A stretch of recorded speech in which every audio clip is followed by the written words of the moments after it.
네, 이번에는 서울시 입장 들어보겠습니다. 김병민 정무부시장 모셨습니다. 어서 오세요. 네, 안녕하세요. 반갑습니다. 네, 그냥 한번 역순으로 질문 들어가는 게 좋을 것 같은데 네. 속도가 너무 느리다. 이게 무슨 버스냐? 이런 얘기 있던데 어떤 말씀 주시겠습니까? 일단 어제 있었던 그 한강버스가 출항하고 난 다음에 속도를 재신 분들이 많은데요.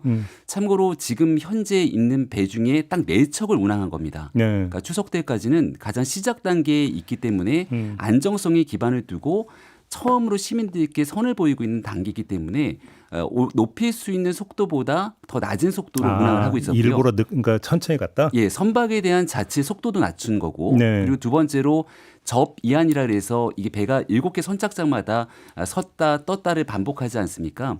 그 접이안에 관련돼 있는 속도 그 시간들을 어느 정도 좀 안정이 되게 되면 거기서 속도가 더 붙을 거고요. 가장 많이 지적하는 것 중에 하나가 끝에 있는 마곡 선착장에서부터 끝에 있는 잠실 선착장까지 7개 선착장을 돌면서 가면 시간이 너무 길다 이렇게 얘기하시지 않습니까? 근데 지금 4대의 배만 갖고 시범 일단은 초기 운항을 하고 있기 때문에 그렇지만 추석이 지나고 나면 총 8대의 배를 바탕으로 이제는 그 시간도 더 늘릴 겁니다. 그리고 급행 노선을 저희가 기획을 하고 있거든요. 급행이라고 하는 것은 잠실에서 마곡. 예, 마곡에서 중간에 여의도 그리고 한 번만 거치고 바로. 그렇죠. 예, 그래서 마곡에서 여의도, 여의도에서 잠실까지 그러면 한 번에 얼마나 이어지는 걸립니까?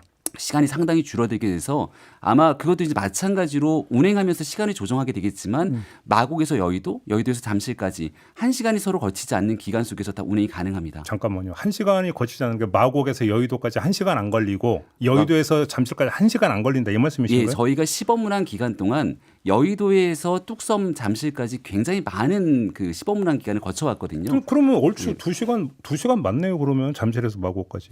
제가 얘기 드리는 거는 최대치를 말씀드린 거고 그 전체 정해져 있는 시간이 있는데 굉장히 시간이 다운될 겁니다. 제가 지금 정확한 수치 시간을 안 갖고 왔는데 그러면 현재 나와 있는 것보다는 매우 단축이 되죠. 운항이 안정화됐다. 네. 운항이 안정화돼서 이제 일상화됐다면 그때는 속도가 어떻게 되는 거예요? 왜냐하면 제가 네. 여쭤보는 게 이게 이제 그 출퇴근용이라고 하길래 여쭤보는 거거든요. 정확히 말씀드리면 출퇴근용이라기보다는 이거는 출퇴근용이라는 건 출근과 퇴근길에만 운항한다는 것으로 사람들이 오해할 수가 있을 텐데 아침부터 저녁까지 한강에서 대중교통의 정시성을 가져간다는 겁니다. 그러면 우리 김종배 앵커님 같은 경우는 출근 시간이 좀 이르잖아요. 아마 끝나고 퇴근하게 되면 여기서 9시 넘는 시간이 가서 망원 선착장에 가갖고서는 김종배 앵커님 같은 경우는 그 시간에 한강에도 즐길 수 있는 거 아닙니까? 얼마 전에 이재명 대통령께서 하신 얘기를 보니까 출근 시간에 유연 출근을 통해서 또 늦출 수도 있다는 거잖아요.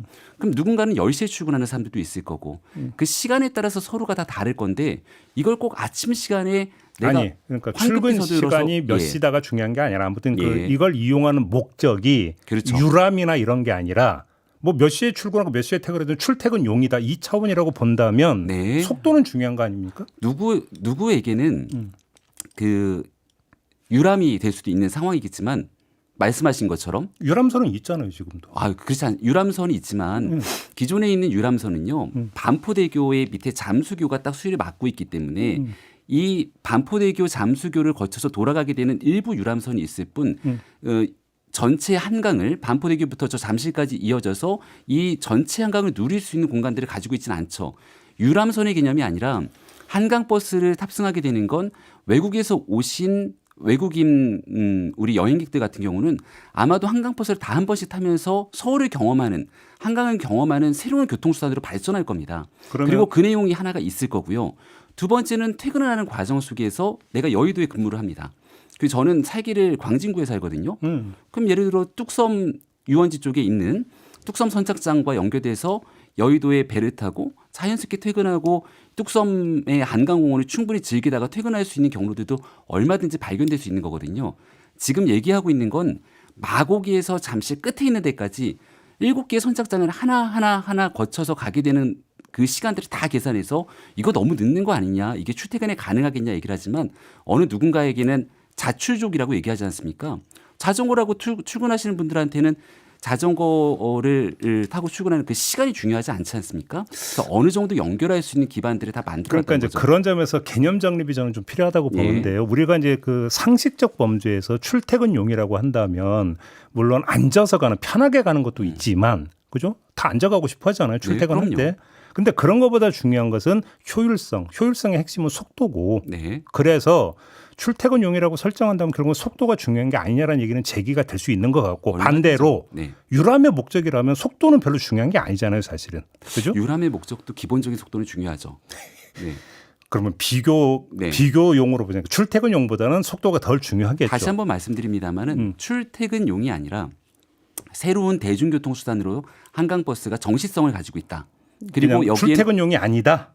출퇴근용으로만 국한될 게 아니라는 거죠. 왜냐하면 한강버스가 출퇴근용이라면 그 시간에만 집중해서 이 한강버스가 운행이 돼야 될 텐데 네. 한강버스를 이용하는 시민들의 니즈는 서로가 다 다를 겁니다. 예를 들어서 어저께 첫날이었는데 한강버스가 만선이었거든요. 거의 모든 사람들이 오셔갖고서는 선착장에 줄을 길게 늘어서고 꼭 한번 타보고 싶다고 자전거를 끌고 와서 타시는 분도 계시고요. 한강버스를 타고 한 바퀴 돌면서 새로운 한강을 내가 접근하고 즐겨서 너무 행복하다는 분도 계시고 누군가는 이 한강버스를 타면서 퇴근하면서 퇴근길에 여유를 즐기는 분도 계실 겁니다. 시간이 좀 많이 됐어. 그러니까 이제 네. 어제 걸 가지고 기준 삼기는 좀 뭐하고 이제 속칭 그렇죠. 오픈빨이라는 것도 있는 거니까 그거는 지켜보시죠. 어제 걸 가지고 기준 삼을 건 아닐 것 같고 네. 또 한 가지는 지금 다른 대중교통과 연계성을 그러니까 조금 전에 서울시의원이 제기하던데 그 점은 어떻게 보세요? 대중교통과의 연계성의 핵심은 비용 문제일 건데요. 저희가 티머니 카드의 교통 환승 체계를 가져왔기 때문에 첫 번째 비용에 연결성이 된다. 서울에는 기후동행 카드를 이용하시는 분들이 굉장히 많을 거예요. 많아요. 예. 그래서 기후동행 카드에 5천 원을 더 얹게 되면 이 한강버스를 무제한으로 탑승할 수 있도록 연결해놨다. 두 번째는 지하철역과의 연계성이 중요할 건데 우리가 여의도 선착장 같은 경우, 뚝섬 선착장 같은 경우, 옥수 선착장 같은 경우는 지하철역에서 걸어서 거리가 굉장히 가깝습니다. 걸어 다닐 수 있어요? 얼마든지요. 네, 걸어서 한 5분 정도 거리로서 올 수 있는 거리가 되고요. 나머지 선착장에서 지하철 거리가 좀 있다 그러면 버스를 통해서 같이 연결할 수 있는 곳들을 바로 마련하고 거기서 일반 버스냐 셔틀 버스냐 이 얘기를 하던데. 네, 일반 버스, 마을 버스의 연결 노선들을 다 만들어 놨고요. 그리고 요즘 아까 제가 자출족 얘기를 했는데 따릉이를 타고 같이 가까운 지하철역까지 이동하시는 시민분들도 많으시잖아요. 있어요. 예, 맞아요. 따릉이를 통해서 선착장까지 모든 연결들을 다 만들어놔서 시작을 기본을 다 만들어놨고 여기에 시민들의 니즈가 더 요구들이 있을 연계는 경우는 크게 걱정할 거 없다. 추가적인 연계도 훨씬 더 가능해질 겁니다. 수익성은 어떻게 보세요? 조금 전에 서울시 의원은 이게 그 운영비가 한 200억 드는데 네. 창출되는 수익은 50억이다 이렇게 얘기를 하던데요. 그거는 이제 말씀 주시기를 우리가 3천 원의 한강버스 비용을 내서 나오는 비용 수익이 있을 것이고요. 이것보다 훨씬 중요한 건 7개 선착장에 대한 선착장 운영 수입이 있을 겁니다. 부대 수입 얘기하는 거죠. 혹시 한강버스 선착장 안 가보셨으면 꼭 한번 가보시길 권해드리는 게 여의도 선착장이나 뚝섬 선착장을 가보면 여기에 평상시에 배를 타지 않는 분들도 사람들이 굉장히 많으세요. 카페도 있고 막 그러더라고요. 예, 한강을 바라보는 스타벅스 카페도 있고 뚝섬 선착장에는 LP판을 들을 수 있는 청원 카페도 있고 그러니까 없던 선착장의 시설을 만들면서 시민들이 즐길 수 있는 공간을 만들고 여기에 나오는 수익으로 한강버스가 운영이 되기 때문에 이거는 제가 봐서 그 과거의 대통령 선거 때 호텔 경제학이 한참 유행했는데 호텔 경제학보다 나중에 한강 경제학이라는 말이 나올 그럼 정도로 유의미할 거다. 적자 걱정 안 해도 된다 이렇게 이해하면 됩니다. 전혀 걱정하지 않으셔도 된다고. 흑자 날 거라고 자신하세요? 네, 자신 있게 말씀드립니다. 시간이 지날수록 평가는 나올 수밖에 없는 일 아니겠습니까? 또 한 가지는 선박 건조 비용을 제기를 했는데 처음에는 30억 들었는데 척당 50억으로 늘어났다. 이 선박 건조 비용이 일부 증가한 부분들이 있고요. 근데 전체 아까 말씀 주시기에 사업 비용이 훨씬 더 많이 늘어났다는 총액을 말씀을 주셨는데 애당초에 계획됐던 선박은 8척이었습니다. 예. 하이브리드 8척의 선박을 기획했지만 여기에 예비선과 또 이 더 쾌적하게 환경을 고려한 전기 선박 4척을 추가로 그 앞 계획이 돼서 지금 건조가 들어가고 있거든요. 네네. 그러니까 선박 대수가 늘어난 부분들이 사업 비용을 좀 높이게 됐고 앞서 얘기 드린 것처럼 선착장이 시민들한테 편익을 증대해야 선착장 수입으로 나중에 이 운항이 가능하기 때문에 선착장에 대한 비용 증가가 전체 사업비가 일부 늘어난 계기가 되기도 했습니다. 시간이 너무 다 됐는데 마지막으로 그러니까 서울시 의원이 제기한 것 중에 이 선박 건조를 수주한 게 무실적 신생업체였다. 맞습니까?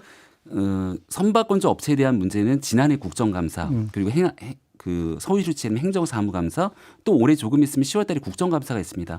계속해서 제기되는 문제이니만큼 이 내용들을 통해서 충분하게 설명을 드릴 거고요. 왜 그런 업체가 들어왔는지 그 업체 선박 과정은 어떻게 다른 업체는 없었던 겁니까? 그 당시에 할 수 있는 최선의 업체들을 만들기 위해서 노력했다고 저희는 알고 있습니다. 그런데 이 내용들에 대한 기록이 사라지는 게 아니잖아요. 얼마든지 문제가 있다면 그 문제에 대한 내용들이 증명이 될 거고요. 그러면 특혜나 이런 건 없었다라. 지금까지 진행되는 과정에서 서울시는 할 수 있는 최선을 다했고 그 저간의 상황에서 문제가 있다면 그 내용들도 충분하게 다 밝혀질 일이라고 생각을 합니다. 알겠습니다. 마지막 하나만. 시간이 다 돼서 죄송합니다. 아쉽네요. 나중에 좀 예. 다른 기회로 보도록 하고요. 네. 여기서 마무리할게요. 고맙습니다, 부시장님. 고맙습니다. 김병민 서울시 정무부시장이었습니다.